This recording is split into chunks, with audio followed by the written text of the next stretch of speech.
तो वेलकम है स्टूडेंट्स, आप लोगों का सभी का आज की क्लास में, और जो लोग ऑनलाइन ज्वाइन कर रहे हैं उनका भी वेलकम है।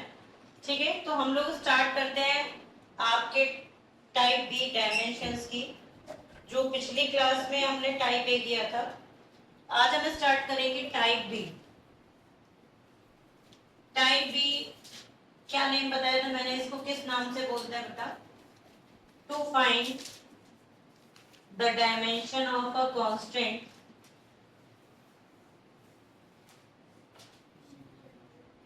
To find the dimension of constant. बोलो क्या था बेटा? In given equation. आपको बहुत ही सिंपल लगेगी, इंपॉर्टेंट तो है ही, लेकिन अभी अगर एक बार ध्यान से समझ लोगे तो सिंपल भी बहुत है।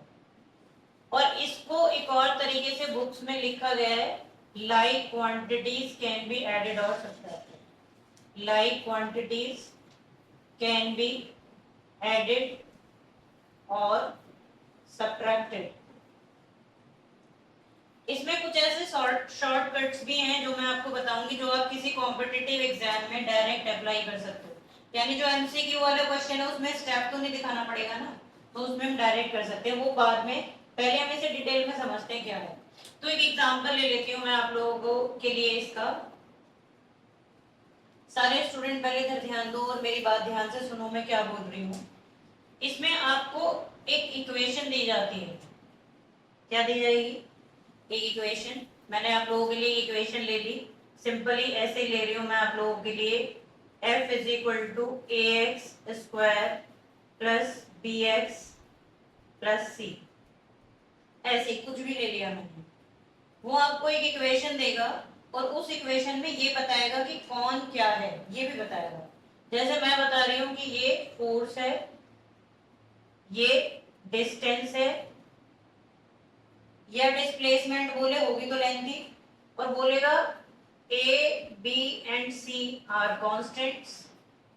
कोई और सिंबल भी दे सकता है वो, फिलहाल की इक्वेशन में A B C are constants, find their dimension. क्या बोलेगा बेटा? उनके क्या निकालने, हमें डायमेंशंस निकालने। या वो बोल सकता है कि उनके हमें डायमेंशनल फॉर्मूले निकालने। अब इसमें एक ट्रिक काम करती है, उसे सीख लो, सारे क्वेश्चन में हो जाएगा। क्या है? आप लोगों ने जो हमने अभी टाइप ए पढ़ा है बेटा, हम लोगों ने अभी टाइप ए पढ़ा था इससे पहले, और टाइप ए में मैंने आप लोगों को क्या सिखाया था, मैं उससे कनेक्ट कर रही हूँ। टाइप ए में हमने क्या सीखा? चेकिंग द करेक्टनेस और एक्यूरेसी ऑफ अ फॉर्मूला, यही सीखा है ना। तो अगर हमारे पास एक इक्वेशन करेक्ट होती है तो इसका मतलब क्या होता है? अगर एक इक्वेशन करेक्ट है तो उसकी जो लेफ्ट हैंड साइड की डायमेंशन है वो राइट हैंड साइड के इक्वल आ जाती है। डायमेंशनली करेक्ट होने का मतलब क्या है कि लेफ्ट और राइट के डायमेंशन इक्वल आए तो करेक्ट, अनइक्वल आए तो रॉन्ग। इसका मतलब हम ये समझ गए कि कोई भी फॉर्मूला तभी करेक्ट होता है जब उसके लेफ्ट और राइट साइड इक्वल आते हैं डायमेंशनली। अब इसमें इसी चीज को हम यूज करेंगे। इधर देखो एक बार सारे स्टूडेंट्स, ये इसकी राइट साइड है, ये लेफ्ट साइड है। इसका मतलब लेफ्ट साइड का जो भी डायमेंशन आएगा वो राइट साइड के इक्वल होगा। इसमें पहले से ही हम मान लेंगे, क्योंकि हमें यहाँ पर किसकी वैल्यू निकालनी है? ए बी और सी की। तो आप ऐसे क्वेश्चन में पहले से ही मान लोगे कि लेफ्ट और राइट साइड के डायमेंशंस कैसे हैं? इक्वल। नंबर 1, पहले बताओ ये बात समझ आ गई कि लेफ्ट और राइट साइड के डायमेंशन कैसे होंगे बेटा? इक्वल। उसके साथ साथ आपने प्रिंसिपल ऑफ होमोजेनिटी में क्या पढ़ा है? हमने प्रिंसिपल ऑफ होमोजेनिटी हमें ये बताता है बेटा, कोई कंप्लीट कर दे आप में से, क्या बताता है कि लाइक क्वांटिटीज को ही आप, यही तो होता है लाइक क्वांटिटीज कैन बी, ये प्रिंसिपल ऑफ होमोजेनिटी तो है। इसका मतलब इधर देखो, मैंने इसको इसको और इसको प्लस कर रखा है, ध्यान से समझना ये बात। जब ये तीनों प्लस हो रही है तो इसका मतलब है इनकी डायमेंशन सेम होगी, तभी तो प्लस हो रही है। और इनको प्लस करके वही डायमेंशन मिलेगी। जैसे मैं लिख दूं एग्जाम्पल के लिए, किलोग्राम प्लस किलोग्राम, तो ये तो आप जानते हो कि मुझे प्लस करके भी क्या मिलेगा? किलोग्राम। किलोग्राम। और ये तभी ट्रू होगा जब इधर की क्वांटिटी भी क्या होगी? किलोग्राम। ये कहानी समझ आ रही है? तो हम इसमें क्या करेंगे, अब तरीका सीखो। क्वेश्चन में आपको ये समझ आ गया कि ये सब सेम होंगे डायमेंशंस में, और इन सब की डायमेंशंस इसके इक्वल आएगी। तो इसका मतलब अब आप इसमें सीधा इसके डायमेंशन को इससे कंपेयर करेंगे तो a निकल आएगा, इसके डायमेंशन को इससे फिर कंपेयर कर देंगे तो b निकल आएगा, और c तो सीधा ही इसके इक्वल होगा डायमेंशंस में। अंश ये बात बताओ समझ आ रही है? तुषार सबको क्लियर हो गई? अब मैं सॉल्व करके दिखा रही हूँ। तो हम कर रहे हैं यूजिंग प्रिंसिपल ऑफ होमोजेनिटी। यहाँ पर आप देख सकते हो आपके पास क्या आएगा, देयरफॉर डायमेंशन ऑफ, यही तरीका होगा इसे सॉल्व करने का, ax square will be dimension of force will be equals to dimension of, a की डायमेंशन हमें निकालनी है बेटा, और x स्क्वायर का डायमेंशन, अब यहाँ डायमेंशन काम आएगी, x स्क्वायर का डायमेंशन क्या होगा, x स्क्वायर का डायमेंशन क्या होगा, l स्क्वायर, और ये हमारे पास इधर आ जाओ, फोर्स का डायमेंशन क्या होता है, सभी बोलेंगे बेटा फोर्स का डायमेंशन क्या होता है, mlt माइनस 2।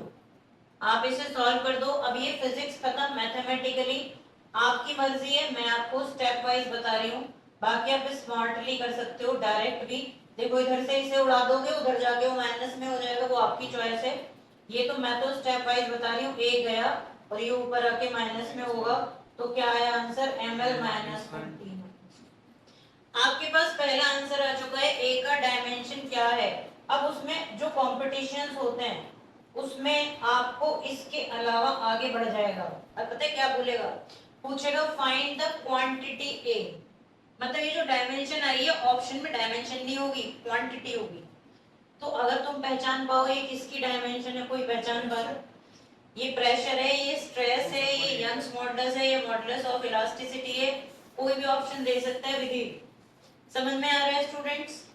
तो अब ये हमारे पास ये ऑप्शनल है, ये वैसे हमें पता चल गया कि ये कौन है बेटा, स्ट्रेस, प्रेशर, सब कुछ जो चाहो देख लो स्टूडेंट, जरा एक बार सुनना, ये जो अभी बात सूर्यांश ने पूछी है, ये डाउट रहता है स्टूडेंट का, उसको लगता है कि ए बी और सी की डायमेंशन सेम होगी, ये बिल्कुल गलत है, लाइक भी नहीं है वो।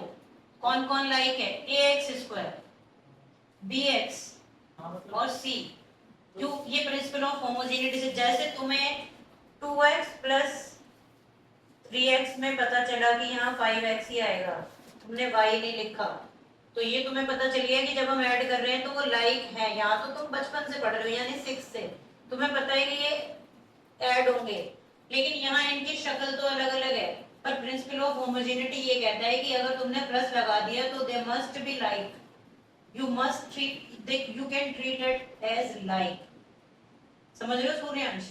वो नहीं बताएगा कुछ भी, ये हमें, हम क्यों पढ़ रहे हैं हमने principal of homogeneity, principal of homogeneity इसीलिए तो पढ़ा हमने कि हम उसे यूज कर पाए, कोफिशिएंट नहीं, पूरा पूरा क्वांटिटी सेम है, ax स्क्वायर पूरा bx के इक्वल होगा डायमेंशन में, क्वांटिटी अलग हो सकती है, लेकिन a b और c सेम नहीं है, कौन कौन सेम है, जो प्लस हो रहे हैं, तो a plus b plus c लिखा हुआ है, या ax square plus bx plus c लिखा हुआ है, तो इसका मतलब जिनको जिनको तुम प्लस कर रहे हो वो सब डायमेंशनली इक्वल हैं। फिर से पूछ लो, हमें कोई जल्दी थोड़ी है कहीं जाने की, आपको अगर कोई भी दिक्कत है फिर से पूछो, क्योंकि इसमें ये वाला कंफ्यूजन बहुतों को रहता है कि ए बी सी के डायमेंशन सेम मान रहे हैं हम, वो नहीं मान सकते, और वो प्लस होके एक ही डायमेंशन मिलेगी सूर्यांश, और वो एक डायमेंशन लेफ्ट साइड की इक्वल आएगी। हमें क्वांटिटी से मतलब नहीं है कि इधर कौन है इधर कौन है, we simply using like quantities can be added और सब्ट्रैक्टेड, एक बात, और दूसरी बात सुनो कि अगर पहले से ऐड हो रही हैं तो हम उन्हें लाइक मान लेंगे, this is actually principal of homogeneity. अगर वो इक्वेशन करेक्ट है अंश, तो अगर वो एडेड है तो हम उन्हें लाइक मान लेंगे, हम उन्हें लाइक ही लेकर चलेंगे, वही मैं कर रही हूँ यहाँ पर। अभी कोई डाउट बचता है बेटा विधि आप बोलो, ये तो कुछ और ही आएंगे, ए बी सी तो कुछ और आएंगे, ए बी सी, ये देखो ए एक्स स्क्वायर विधि और बी एक्स ये सेम है, हम ये बोल रहे हैं, हम ये नहीं बोल रहे कि ए बी सी सेम है, और यहाँ x दिया है, यहाँ t दे सकता है, यहाँ b दे सकता है, मतलब आप ऐसे कहना चाह रहे हो जैसे वो आपको दे दे, यहाँ पर दे दे C T plus D x square, ऐसे कुछ इज इक्वल टू v, हाँ ऐसे भी दे सकता है, और वो फिर तुमसे बोलेगा कि सी का डायमेंशन बताओ, डी का डायमेंशन बताओ। टी टाइम है और डी कौन है बेटा? डिस्टेंस। अगर वो बोल दे कि सॉरी ये एक्स डिस्टेंस है और अगर बोल दे कि एक्स एक्सीलरेशन है तो हमें लेना पड़ेगा, हम अपनी मर्जी नहीं चला सकते। एक्स को एक्सीलरेशन और वी को वेलोसिटी बताएगा और तुमसे क्वेश्चन पूछ लेगा कि फाइंड करो सी एंड डी। क्या फाइंड करेगा? एबीसी की वैल्यू जब निकालनी होती तो पावर में होता था। मुझे थोड़ा बताओ कैसे, मैं जरा लिख रही हूँ, आप बोलो, मैं बताओ क्या होता था। t equals to हाँ k हाँ m m power a power A l की पावर b एल की पावर बी g की पावर c। जी के पावर सी। इसमें अब t टाइम है, हाँ इसकी जी। पावर कट हो जाएगी और m0 l0 t1 हो जाएगा। हाँ और जो भी m में से आ जाएगा l। मैं थोड़ा सा इंटरप्ट कर दूं बेटा आपको? ये एक्चुअल में आप बिल्कुल सही बता रही हो, बट ये टाइप सी है जिसमें हम डेरिवेशन ऑफ फॉर्मूला करेंगे, ये इसके बाद आएगी। और मैं क्या सिखा रही हूँ अभी तुम्हें? Type B. तो आपने सही सीखा है, बट ये वाला टाइप नहीं कराया स्कूल में आपको? कराते? कमेंट नहीं करूंगी स्कूल पे। चलिए आगे चलते हैं। तो ये जो अभी ये यहाँ पर देख के बताओ ये किसका डाउट था बेटा? हमेशा अगर तुम्हें कोई बोल रहा है कि ये इक्वेशन राइट है तो उसका एलएचएस और आरएचएस इक्वल आएगा 101%। जिसका इक्वल, हाँ जिसका अगर एलएचएस और आरएचएस इक्वल नहीं है तो सुन लो बात, फिर ऐसा क्वेश्चन डिजाइन नहीं होगा उसमें। ऐसा क्वेश्चन डिजाइन तब होगा जब ये करेक्ट है। हाँ राइट, आप बिल्कुल सही, यही मैं बोल रही हूँ कि टाइप ए में हमने क्या करा कि एलएचएस को आरएचएस के इक्वल निकाल के देखा, इक्वल आया तो हमने करेक्ट लिख दिया और अनइक्वल आया तो रॉन्ग लिख दिया। इसमें है ही करेक्ट, इसमें होगा ही करेक्ट। रॉन्ग क्वेश्चन में ये आंसर नहीं पूछा जा सकता कि ये निकालो, गलत से तो हम कुछ भी निकाल नहीं पाएंगे। समझ रहे हो बात? फिर तो किसी में डायरेक्ट सारे ऐड करके एक साथ निकाल सकते हैं। डायरेक्ट सारे ऐड करके कैसे बोलो? नहीं जिसमें लाइक होंगे हाँ निकाल सकते हो, क्यों नहीं निकाल सकते। अगर मैं सोचो मैं इस इक्वेशन को ऐसे लिख दूं, क्वेश्चन बनाने की कोई लिमिट नहीं है। अगर ये क्वेश्चन ऐसे लिखा हो a प्लस बी प्लस सी, मैं आपके लिए डिजाइन कर दूं, पूछेगा ए बी सी के डायमेंशन निकालो और ये इक्वेशन करेक्ट है तो हम सरदर्द क्यों लेंगे? ए बी फोर्स है, बी भी फोर्स है, सी भी फोर्स है। बनते हैं फिजिक्स में ऐसे क्वेश्चन फालतू के, आप ऑप्शन टिक कराओगे सारे फोर्स हैं। नहीं समझ आई बात? बिल्कुल बेसिक से चलोगे तो क्वेश्चन अपने आप तुम्हें देखते ही आ जाएगा।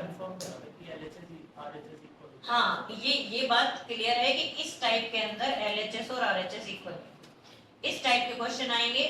और ये सीबीएसई के साथ साथ मैंने बताया ना नीट और जेई में तो ऐड हो चुकी है डायमेंशंस, लेकिन नीट में इस तरीके के क्वेश्चन डायरेक्ट आते हैं। जेई में जो क्वेश्चन देते हैं वो ज्यादातर टाइप सी का क्वेश्चन सबसे ज्यादा आता है। और ये टाइप सी जो अभी पढ़ोगे ये सबसे ज्यादा तुम्हें फाइनल एग्जाम तक भी मिलेगा अपने स्कूल में, बट अभी मैं इसको डिस्कस नहीं कर रही हूँ, वेट फॉर दिस, हम इसको कर रहे हैं। अगर आपके क्वेरीज खत्म हुए हो तो मैं टाइप ए बी की तरफ बढ़ूं, बी की क्वांटिटी निकालने के लिए बढ़ूं। तो ये क्वेश्चन किसका था पहले बताओ? विधि का था ना। तो ये हमारे लिए एक नया क्वेश्चन है, मैं इसको ही करूंगी अभी। आगे चलते हैं। डायमेंशन ऑफ, तो बताओ स्टूडेंट्स बी की डायमेंशन निकालने के लिए क्या लेंगे हम? बी की डायमेंशन निकालने के लिए यहाँ से as per question, according to question क्या हो जाएगा बोलो? बोलो dimension of B X is equal to dimension of F.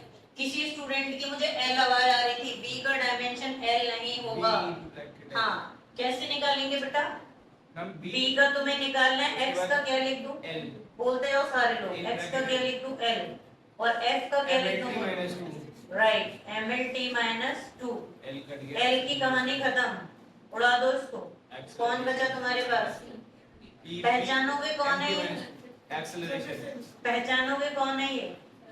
Very good, you are right, this is surface tension.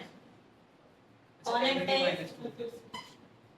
आप क्या बोल रहे हैं बेटा हर्षवर्धन? अरे मैम वो LT-2 होता है ना एक्सेलरेशन, वो M और L में कंफ्यूज हो गया थोड़ा सा। अब कोई बात नहीं, अभी आपका टाइम है, आप खूब कंफ्यूज हुए हैं। आगे चलते हैं हम एक और लास्ट में, अगेन उसी क्वेश्चन से यूज इक्वेशन 1 और अब हम क्या लिख सकते हैं इसमें आते हैं डायमेंशन ऑफ सी बेटा किसके इक्वल होगी डायमेंशन ऑफ एफ जो तुषार कितनी आ जाएगा MLT गुड और लास्ट में इसका आंसर क्या होगा ये कहानी मैंने आपको सब बेसिक पूरा बता दिया है ये मत लिखना बस ये अभी मैं क्वेश्चन बनाने वाली हूँ तो ये आप अपने लिए नोट कर लो और फिर से आप लोग का मोस्ट वेलकम है अगर आप मुझसे ये पूछो कि समझ नहीं आया क्योंकि जब आपको एक बार समझ आ जाएगा फिर सारे क्वेश्चन कर लो पूछने से मत घबराओ कोई भी 11th में पहली बार हो और यही आखिरी बार है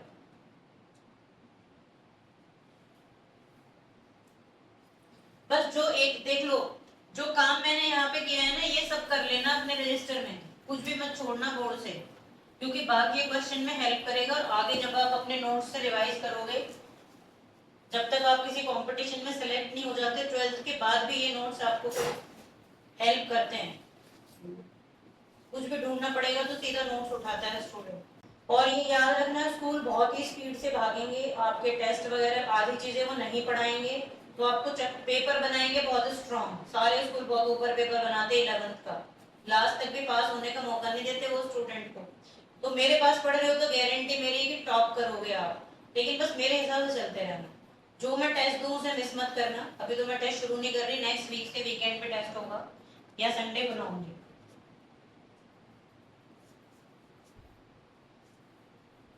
प्रेजेंटेशन अच्छी रखोगे तो मार्क्स नहीं काट मौका मत दो आप टीचर को मार्क्स काटने का उनको पता है कि ये 10th के हिसाब से स्टूडेंट सोचता है कि हमें मार्क्स मिल जाएंगे बहुत ज्यादा डिफरेंस है दोनों क्लासेस में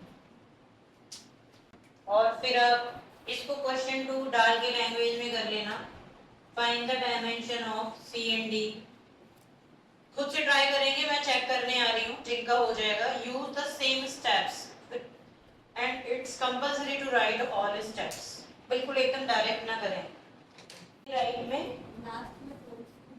लास्ट में फोर्स क्यों लिखा बिकॉज सी का डायमेंशन ये आया है और वो ये पूछेगा कि सी कौन है ये फोर्स है फॉल्स नहीं है ये फोर्स है विधि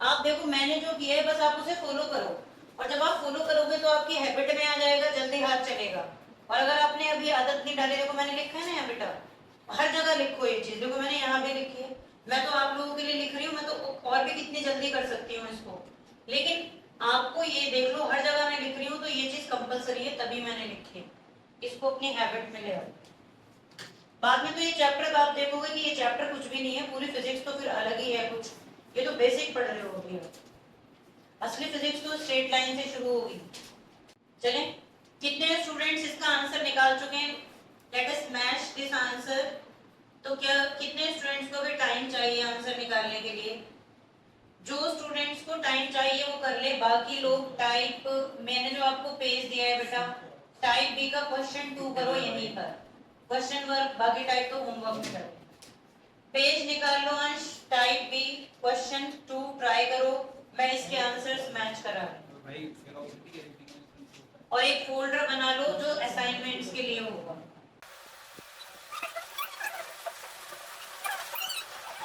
तो चलिए हम लोग मैच कर रहे हैं ये वाले आंसर्स एक बार ये आंसर्स मैच कर रहे हैं हम यहां से मुझे डायमेंशन ऑफ सी बता दो कितना आ रहा है आपका नीति सी का डायमेंशन इन्होंने एल बताया है कितने स्टूडेंट्स का यही आंसर है डिफरेंट कितने स्टूडेंट्स का आ रहा है डिफरेंट वाले बताएं LT माइनस 2 अब देखो ऑप्शन में 4 होते हैं आपको पता है और उसमें 3 गलती होते हैं तो हमें ऑप्शन मिल जाता है इसलिए बी अवेयर तो अब इसको मैं सॉल्व करके बता रही हूँ अकॉर्डिंग टू क्वेश्चन क्या करोगे स्टूडेंट प्रिंसिपल ऑफ होमोजेनिटी से यूज करेंगे प्रिंसिपल ऑफ होमोजेनिटी और क्या आएगा हमारे पास बोलो dimension of CT will be equals to बात सभी लोग इधर ध्यान दो क्योंकि 2 आंसर्स आ रहे हैं डायमेंशन ऑफ V C का डायमेंशन हमें फाइंड करना है T का क्या होगा बोलो T और V का डायमेंशन क्या होगा राइट किसकी कहानी खत्म हो रही है यहाँ पे जिसने आंसर L निकाला उसने T से T उड़ाया होगा आई एम श्योर जितने स्टूडेंट्स ने एल निकाला है, उन्होंने टी से टी उड़ा दिया होगा और आपको पता है कि ये पॉसिबल नहीं है, तो which is correct, be aware. आगे चलते हैं, डायमेंशन ऑफ, ये वाला आंसर गलत है, dimension of D, Navya,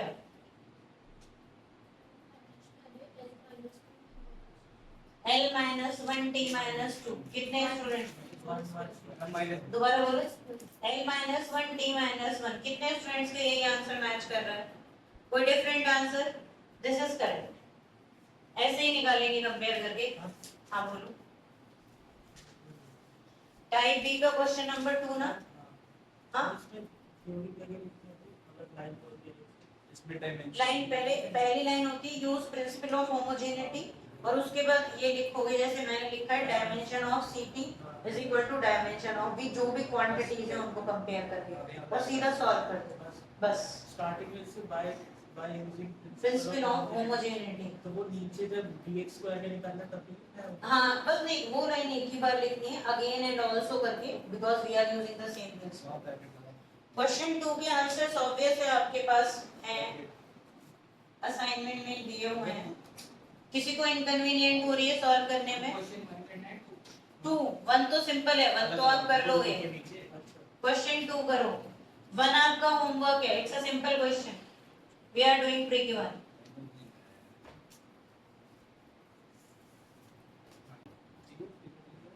question 2 assignment से हम कर रहे हैं, तो आप देखो, मैं आपकी हेल्प कर देती हूँ जिन लोगों को प्रॉब्लम आ रही है। यहाँ देखेंगे क्वेश्चन नंबर 2, इसमें आप लोगों को b is equal to, question में गिवन है a plus B T plus C upon D plus T, आपको फाइंड करने dimensions a b c d। Answers already इसके अंदर है, कितने स्टूडेंट्स ने ए और बी के डायमेंशन इजीली निकाल लिए, ए और बी, आपको लग रहा है ये आपसे हो जाएगा ए और बी, क्योंकि सिंपल है। अब इसमें थोड़ी प्रॉब्लम आती है लास्ट वाले में, सी और डी के कितनों ने निकाल लिए, ये तो आप कर लोगे, आई नो, सी और डी।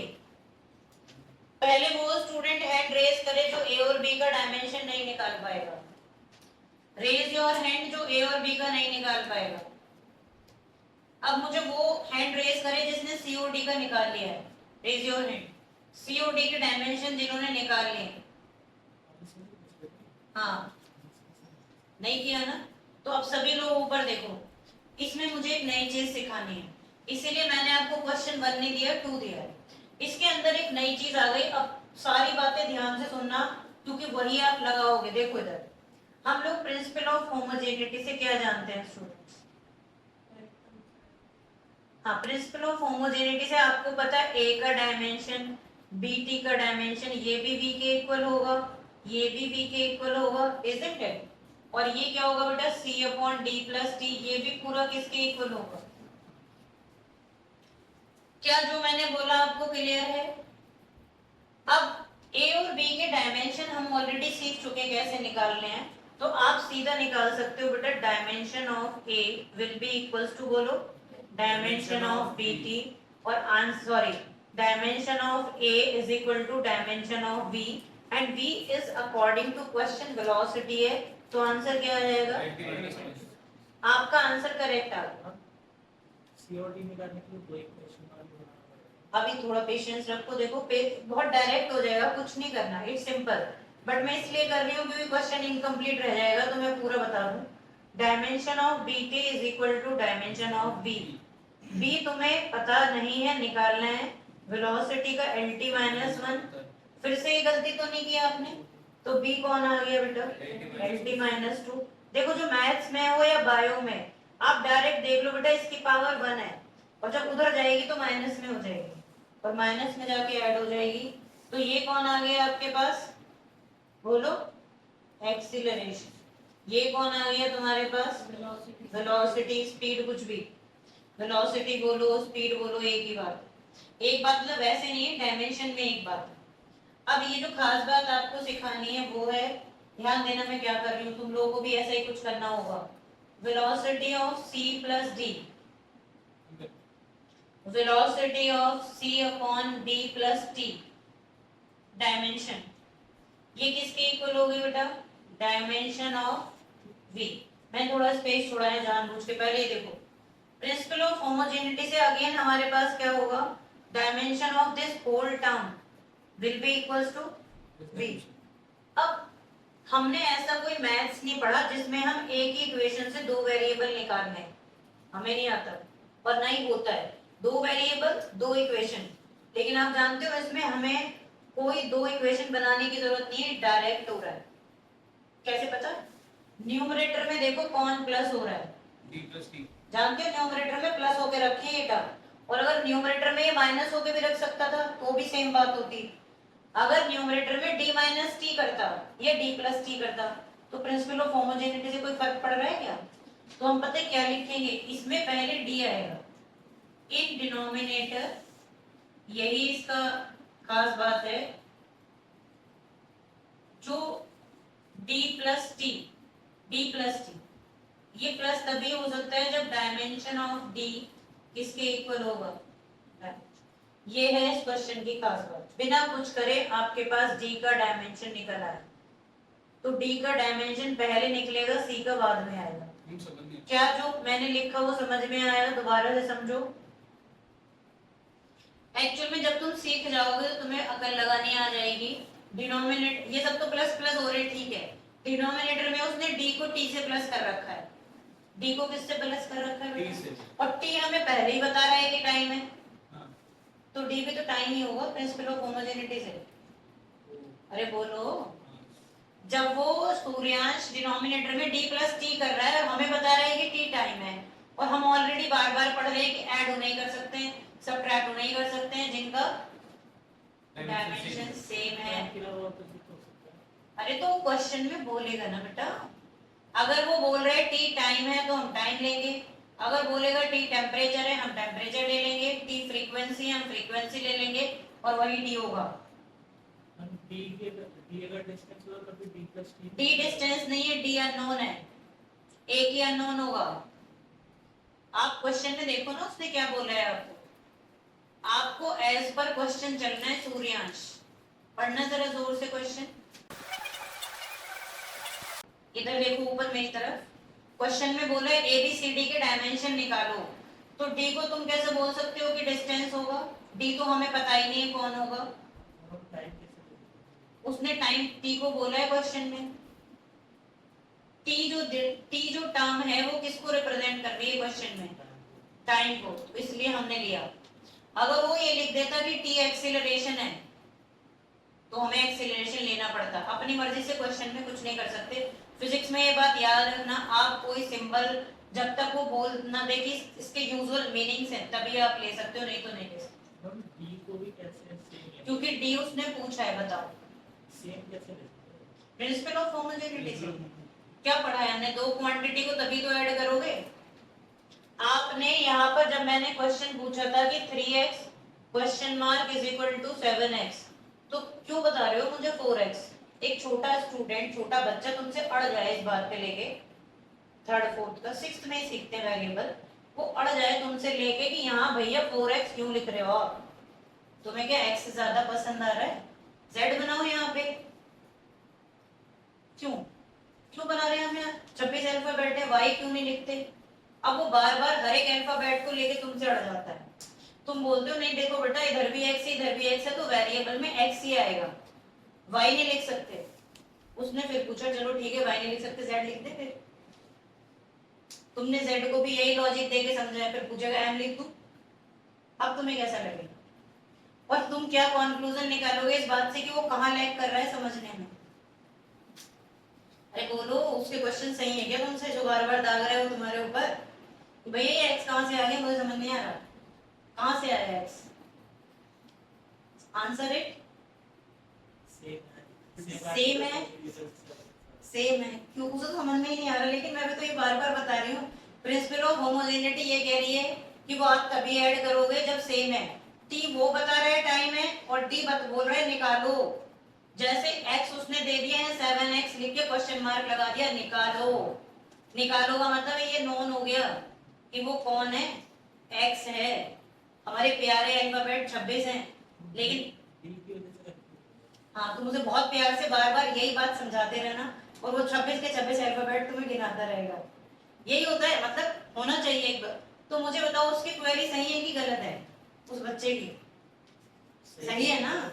हाँ तो 8-10 अल्फाबेट के बाद उसे समझ आ जाएगी, लेकिन बात कि मैं आप बोलना क्या चाह रहे हो। वापस आ जाओ, देखो तो पहली एक बात सुनो, इससे पहली एक बात, ये वो क्वेश्चन है स्टूडेंट जिसमें सी से पहले डी का डायमेंशन निकलेगा। हम आउट ऑफ द रूल नहीं जा रहे। आप बोलोगे एबीसीडी में, तो फिर क्वेश्चन आ गया एबीसीडी में तो सी पहले आता है, मैं डी का पहले क्यों निकाल रही हूँ? तो हम तो क्वेश्चन कर रहे हैं ना, हमें देखना है। मैं तो ए से पहले भी तुम्हें बता देती, तुम भी ऐसा कर सकते हो कि डी और टी प्लस हो रहे, टी हमें पता है टाइम है, तो डी का डायमेंशन क्या हो गया। अब ये क्वेश्चन कुछ बचा ही नहीं। अब देखो इसका स्टेप क्या होगा। यहाँ पे तुम्हें सी का डायमेंशन निकालना है, डी का मुझे पता चल चुका, टी का मुझे पता चल चुका। ये सब तुम्हें दिखाने के लिए कर रही हूँ, आप सीधा टी लिख सकते हो क्योंकि टी प्लस टी क्या आएगा। हम टाइम को वेस्ट क्यों करें। अब वेलोसिटी क्या होगा, lt minus 1. And if you want to go stepwise, you can go. You can write t plus t. In the next step, we'll write t. It will be lt minus 1. अब ये उधर ले जाओ बेटा, तो c is equal to क्या आ गया, lt minus 1 into t, and the final answer will be l. Is it clear? Yes. Answers match कर रहे हैं, बोलो। 11th क्लास में एक स्कूल में क्वेश्चन पूछा गया, अगर एक्सीलरेशन को हम स्लैब ले लें। देखो उसकी तरीका देखो, क्या कुछ भी क्या बोला उसने, एक single line, if acceleration is same as slab find the dimension of slab. अब घूमता रहेगा स्टूडेंट, वो ये नहीं सोचेगा उसने लैंग्वेज क्या बोली है, अब वो स्लैब में खो जाएगा। स्लैब तो उसने फालतू का एक टर्म बनाया, वो बोल रहा है स्लैब किसके जैसा है, एक्सीलरेशन के, तो स्लैब का डायमेंशन क्या होगा, जो एक्सीलरेशन का। अब जो स्लैब में खो गया वो गोल गोल गोल गोल घूमता रहेगा, क्वेश्चन गलत कर देगा, लेकिन वो ऐसे ही कुछ अलग नहीं कर सकता, वो करेगा यही सब। नोट कर लो, फिर एक और अच्छे क्वेश्चन के को कर रही हूँ, फिर टाइप बी पूरा होमवर्क में करेंगे, आपके टाइप बी के डाउट नहीं। और देखो मैं चाहे कितनी बार कुछ भी बोलूं, लेकिन अपने डाउट्स आप पूछेंगे, टीचर तो बोलता ही रहेगा, जब तक आपको समझ नहीं आया तो आप पूछो। इसका टॉप प्रायोरिटी का क्वेश्चन है जो सारे स्कूल से डालते हैं, टाइप बी बोल रही हूँ, और ये अभी मार्क करना, फिर पेपर से पहले तुम्हें देखोगे मैच कर लेना। टाइप बी इसमें टॉप प्रायोरिटी है, 4th क्वेश्चन, और मैं आपको इसे अभी नहीं कराऊंगी, खुद करना पहले। और मैं अभी डिस्कस कर रही हूँ 5 और 6 दोनों एक जैसे हैं। 5 और 6 में से जो तुम बोलोगे उसमें से एक मैं बता दूंगी, एक तुम कर लेना। चलो पहले मैं आप लोगों को देती हूँ इसमें क्वेश्चन नंबर 5, ट्राई करो बेटा। ये जो पेज है ये लेकर आएंगे सभी, एक फोल्डर बना लो, असाइनमेंट लेकर आया अंश, हो गया बेटा। हाँ, I am waiting for the answer of question 5 which will take hardly 1.5 minute to solve if you know the logic, otherwise तो आप उलझ भी सकते हैं। डरो मत, बेसिक लगाते चले जाओ, अपना दिमाग कम लगाओ, बेसिक ज्यादा लगाओ। आपको फाइंड करना है क्वेश्चन नंबर 5 में, उसको थोड़ा आपको लिखने में प्रॉब्लम हो सकती है, फाइंड। जबकि उसने क्वेश्चन क्या बोला, सूर्यांश एक बार डिक्टेट कर दो। अपॉन है वो, ऐसे है देखो स्टूडेंट्स, कंफ्यूजन होती है स्टूडेंट्स, ऐसे अपॉन dt है 80 है, 80 करेक्शन कर लो अगर आपको नहीं दिख रहा है तो 80 है। देखो मैं आपकी हेल्प करती हूँ, जो लोग कर रहे हैं एक बार जरा स्टेप वाइज देख लो इधर मेरी तरफ। आपको सबसे पहले इसमें ये देखना है प्रिंसिपल ऑफ होमोजेनिटी से क्या होगा स्टूडेंट्स की, ये पूरा टर्म का डायमेंशन देखो, ये पूरा टर्म का डायमेंशन इसके इक्वल होगा, ये क्लियर है। लेकिन ये हम सॉल्व नहीं कर सकते, आप पहले डिसाइड कर लोगे क्योंकि ये दोनों अननोन है।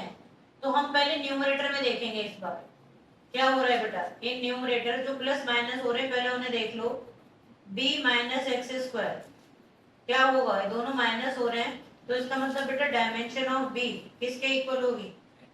कंप्लीट करो, डायमेंशन ऑफ एक्स स्क्वायर। और इसको डिसीजन को लेने में हार्डली 1 सेकंड लगेगी जब आपको पता है। तो b इज इक्वल टू क्या आएगा बेटा? b इज इक्वल टू क्या आ गया? L square. तो ये आपके पास एरिया आ गया अगर हम डायमेंशन से सोचें। हर्षवर्धन समझ आ रहा है? Yes ma'am. आप बताओ सूर्यांश। हाँ उस बात में माइनस प्लस होगा। हाँ हाँ हाँ क्लियर है। नीति, एनीवन ऑफ यू जिसे डाउट है इसके अंदर? अब डायमेंशन ऑफ ई देखो, ये किसके इक्वल होगी? Dimension of b minus x square upon A T. तो ई का डायमेंशन क्या होता है? ml2 t minus 2। ये दोनों सीधा एल स्क्वायर लिख सकते हो या एक स्टेप में ऐसे भी कर सकते हो। L square minus L square आपको जीरो नहीं करना है। क्या होता है ये? Principal of homogeneity. आपका आंसर आ चुका है, लेकिन इसमें तुम्हें a और b को मल्टीप्लाई करना है बेटा। इसको इधर ले आओ, एल स्क्वायर से एल स्क्वायर की कहानी खत्म करो। a किसके इक्वल आ गया बोलो? mt माइनस 1 डायरेक्ट कर दो। तो a इंटू बी कितना आएगा? क्या यही आंसर है? क्या यही आंसर है? Yes ma'am. ठीक है। टाइप बी के क्वेश्चन सारे होमवर्क हो गए आपके। अब हम कर रहे हैं टाइप ए के डाउट्स। नहीं यार माइनस बनाया वही मैं आपसे पूछ रही हूँ, चेक करो क्या हो रहा है इसके अंदर। आपने पकड़ा इसमें कहाँ क्या गलती है? m minus आपने पकड़ा इसमें, मैंने जल्दी कर दिया आप लोगों के सामने ये देखने के लिए कौन पकड़ता है मैं क्या कर रही हूँ। मैंने जल्दी कर दिया, क्या मैंने सही किया है? जानते हो किस स्टेप में गलती है? कोई देख के बताए किस स्टेप में गलती है। हाँ जी, मैंने ए को ऊपर लेना है और इसको नीचे लेना है। जो गलती जल्दी में, ऑप्शन ये भी है, एक ऑप्शन ये भी मिलेगा। और जब आप गलत कर देते हो तो फिर हम सोचते थोड़ी हैं। तो इसलिए आपको ए को ऊपर लाना है, इसे नीचे लाना है, ये गलती है इसके अंदर। तो आपका आंसर मैच कर जाएगा। फिर आप ए को ऊपर ले जाएंगे तो ये कितना आएगा बेटा? 1/m t minus 2 into T. और ये कितना होगा बेटा? 1/m t minus 1। ऊपर जाके m माइनस 1 t 1। और final answer a cross b होगा m minus 1 l2 t minus t plus 1। Check करो। अब बाकी क्वेश्चंस होमवर्क में टाइप ए के डाउट निकाल लो आज, ताकि हम दोनों टाइप्स कर लें। प्रेशर का डायमेंशन होता है फोर्स अपॉन एरिया से निकालो। प्रेशर को कभी भी याद मत करना, मैंने मना किया डायमेंशंस मत रटो। आप सिर्फ क्या याद करो? उनके फॉर्मूले। बहुत फिजिक्स में हेल्प मिलेगी न्यूमेरिकल्स में। मैम ग्रेविटेशनल कांस्टेंट का डायमेंशन क्या होगा? ग्रेविटेशनल कांस्टेंट का फॉर्मूला सोचो क्या होता है? अच्छा फॉर्मूले से निकाल सकते हैं। ml, हाँ ठीक जी, है ठीक है ठीक है। L square. देखो विधि, 1 सेकंड में आंसर आ रहा है। अभी शुरू में टाइम लगेगा आपको, लेकिन ऐसे याद हो जाएंगे कि 12th भी हो जाएगी, तब तक भी एक भी डायमेंशन नहीं भूलोगे। और रटोगे। जैसे अभी आपने मुझसे पूछा ग्रेविटेशनल कांस्टेंट का क्या है, मैं लिख के दिखा दूंगी, आप क्वेश्चन कर लोगे। लेकिन जब एग्जाम में क्वेश्चन होंगे ना, सब गलत हो जाएगा। अब g1 gm1 वाले फॉर्मूले। हाँ, इसी फॉर्मूले से करेंगे ग्रेविटेशनल कांस्टेंट को। g is equal to fr square upon m1 m2। और एक डायमेंशन गलत हुई, पूरे क्वेश्चन की जान ले लेगी वो। खत्म क्वेश्चन, एक भी डायमेंशन से। अब मुझे डाउट बता दो। अभी भी सूर्यांश देखो चीजें आपके सामने लिखी हुई है बेटा, कोई कंफ्यूजन आ रही है तो मुझे बताओ, फिर मैं आगे चलूं। यहाँ पर इसको नोट कर लो। सूर्यांश बोलो, clear cut.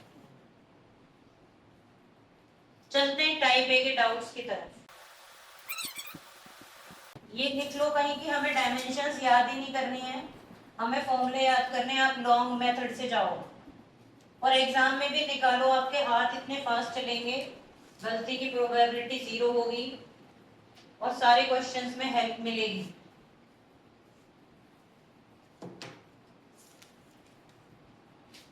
Type A doubts करने से पहले मैं आप लोगों को कुछ डायमेंशंस करा रही हूँ नए वाले। और उन डायमेंशंस में सब एक आता है वीन्स कांस्टेंट, ये सब साइंटिस्ट के नाम पर है। वीन कांस्टेंट का सिंबल होता है डी और इसका फॉर्मूला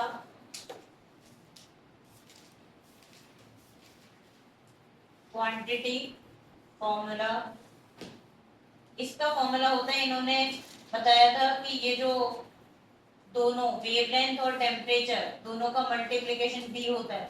ये चैप्टर 12 में आएंगी चीजें, चैप्टर 10 के अंदर। तो यहाँ पर इस बी को वीन कांस्टेंट बोलते हैं। हम ज्यादा किसी चीज से मतलब नहीं रख रहे यहाँ पर, सिर्फ आप ये याद रख लो कि किसके इक्वल है बेटा, वेवलेंथ इनटू टेम्परेचर। और बी कौन है, वीन्स कांस्टेंट, इधर लिख देती हूँ। अब इसका फॉर्मूला आ गया, तो मीटर वेवलेंथ को किस में मेजर करोगे, मीटर में, और ये क्या आएगा बेटा, केल्विन। तो ये आ जाएगा तुम्हारे पास एल के, लेकिन डायमेंशन फॉर्मूला कैसे लिखेंगे हम, m0 l1 t0 k1। और एनसीईआरटी में मैंने बताया टेम्परेचर को थीटा ले रही है एनसीईआरटी, तो वो थीटा के टर्म में देगी, वो देख लेना। और कौन है बेटा, हम टेम्परेचर को के से डिनोट करते हैं, केल्विन, केल्विन, हाँ डायमेंशन, लेकिन एनसीईआरटी में थीटा लिया हुआ है, थीटा भी ले सकते हो। स्टीफेंस कांस्टेंट, ये पूरे पूरे लॉज हैं, बट हम उनके बारे में बात नहीं कर रहे। स्टीफेंस कांस्टेंट का सिंबल होता है ये, सिग्मा बोलते हैं इसको। आपने ऐसे पढ़ा होगा सिग्मा, लेकिन ऐसे भी होता है, जैसे हिंदी में आधा नया बनता है। इसमें ये फॉर्मूला बता देती हूँ पहले, एनर्जी T⁴, ये पूरी तरीके से एनर्जी नहीं होती एक्चुअल में। ई जो होता है वो energy per unit area per unit time होती है। ज्यादा टेंशन मत लेना, ऐसे याद कर लेना, क्योंकि जब चैप्टर आएगा तभी समझ आएगा। ये सिर्फ एनर्जी को, और टी टेम्परेचर की पावर 4 है, क्योंकि अब हमारा कंसर्न सिर्फ डायमेंशन से। अब एनर्जी को लिख लो, मैं डायमेंशन लिख रही हूँ सीधा, ये पूरा फॉर्मूला है, ये फॉर्मूला है, लेकिन ई ये है पूरा, ई ही है ये पूरा, इसलिए क्योंकि तुम जल्दी में से एनर्जी ले लोगे। ये लॉ के अकॉर्डिंग आए, यहाँ मत सोचना, ये स्टीफन का लॉ जब पढ़ाऊंगी तब बताऊंगी। ई यहाँ पे ये पूरा का पूरा है। एनर्जी कौन है, जिस चीज पे हमें टाइम बचा सकते हैं बचाएंगे, क्योंकि आप बाद में अपने आप चीजें क्लियर होंगी। अभी हम ज्यादा मेहनत भी करेंगे तो भी जो चीजें पढ़ी नहीं है तो क्लियर कैसे होंगे, ये सब अपने आप आ जाएंगे चैप्टर में। ये ऊपर जाएगा mt-1 k-4। हाँ वही चीज मैं कह रही थी, एक बार चेक करते चलना, पूछने वाली थी क्या होगा t-3, और डायमेंशन फॉर्मूला लिखोगे तो क्या आएगा, m1 l0 t-3 k-। सही है, चलते हैं आगे की तरफ। हाँ बोलो, और किसी का है जो डायमेंशन पूछना है उसमें, टाइप ए में किसका, इसका यूनिट स्टीफेंस कांस्टेंट का, इसी से बनाते हैं हम। अगर आप यूनिट पूछोगे तो यहाँ से बना सकती हो। देखो यहाँ से बनाओगे तो क्या आएगा बेटा, जूल, जूल से बनाएंगे तो फिर वो हम साइंटिस्ट के नाम को हटा रहे हैं, किलोग्राम S-3 K-4, ये इसका SI यूनिट है, क्योंकि जूल हम नहीं ले रहे हैं साइंटिस्ट का नेम, वो हमारे डायमेंशंस में किसी काम का नहीं।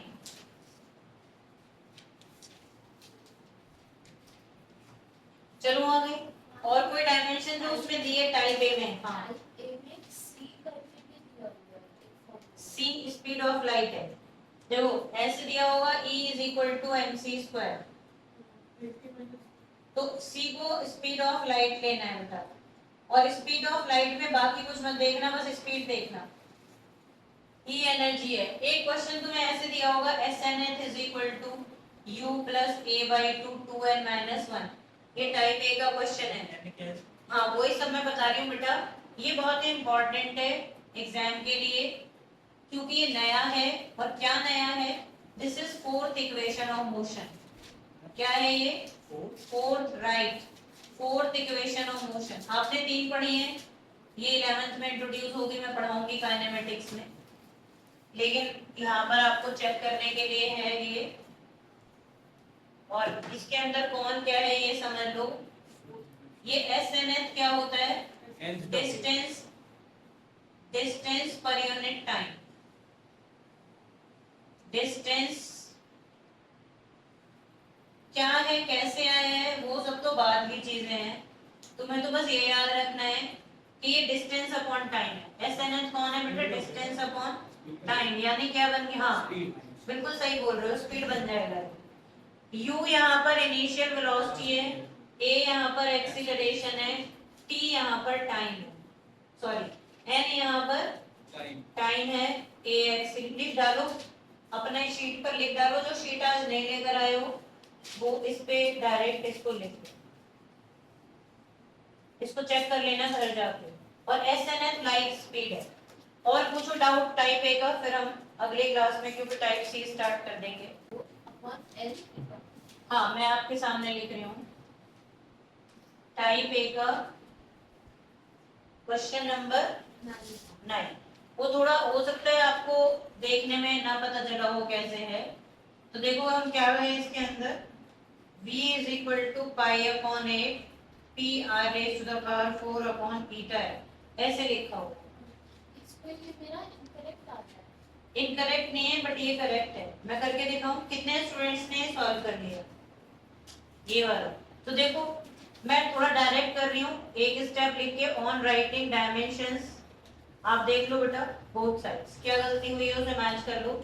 ये v यहाँ पर आपने वॉल्यूम लिया होगा, ये रेट ऑफ फ्लो है, कौन है बेटा ये, और इसका डायमेंशन क्या होगा, L T minus L cube T minus 1, ये एल एच एस है, बिल्कुल सही बताया। हमें एग्जाम में कैसे चलेगा, कौन क्या बताएंगे? आपको बिल्कुल नहीं पता करना है, वो सब लिख के देंगे, कुछ भी मत अपने हिसाब से ले लेना। अभी मैंने स्लैब का एग्जांपल दिया ना, ऐसा करता है वो, कुछ भी नहीं लेना आपको, सब कुछ क्वेश्चन के अंदर होगा, इवन एवरी कंडीशन फिजिक्स के क्वेश्चन के अंदर होती है, छोटी सी कंडीशन से क्वेश्चन चेंज हो जाएगा। एक क्वेश्चन में बोल देगा कि x डिस्प्लेसमेंट है, और दूसरे क्वेश्चन में बोल देगा x को कोफिशिएंट ऑफ विस्कोसिटी ले लो, लेना पड़ेगा। और इधर देखो, यहाँ पर देखो बेटा 90, पाई बाई 8 को हम छोड़ देंगे, इसका कोई डायमेंशन नहीं है।